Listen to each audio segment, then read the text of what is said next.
Every cup of coffee begins long before it reaches your grinder. It begins in soil, rich, volcanic, mineral-heavy, or clay-soft. It begins in altitude, high mountains, misty valleys, sun-drenched slopes. It begins in climate, rainfall patterns, temperature swings, sunlight hours.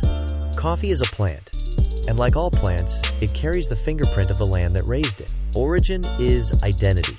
High-altitude coffee grows slowly. The air is thin. The nights are cold. The cherries take their time to ripen, developing more sugars, more complexity, more nuance. These coffees taste bright, fruity, floral, vibrant. Ethiopia, Kenya, Colombia. Their high mountains produce beans with clarity and sparkle.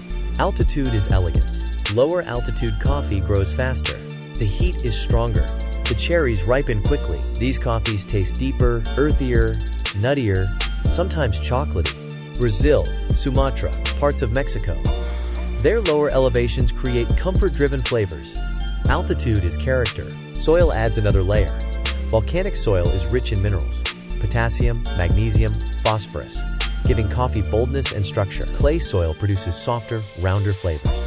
Sandy soil creates lighter, cleaner cups. Soil is the foundation of flavor.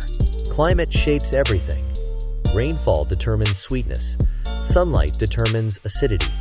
Temperature swings determine density. A coffee grown in a region with cool nights and warm days develops complexity. A coffee grown in consistent heat develops smoothness. Climate is the rhythm of growth. Processing adds its own signature. Washed coffees taste clean and crisp. Natural coffees taste fruity and wild. Honey-processed coffees taste sweet and sticky, but processing doesn't replace origin. It enhances it. Origin is the canvas. Processing is the brushstroke. Even within a single country, flavors vary. Ethiopia has regions like Yirgacheffe, Sidamo, Harar, each with its own personality. Colombia has Huila, Nariño, Antioquia, each with its own altitude and climate. Origin is diversity. When you sip a cup, you're tasting geography. You're tasting rainfall patterns. You're tasting sunlight. You're tasting the minerals in the soil. You're tasting the altitude of the mountains.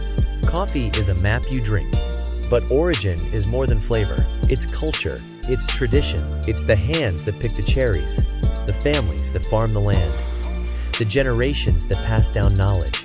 Coffee is a global story told through local roots. So the next time you brew, look at the bag. Notice the region. Notice the altitude.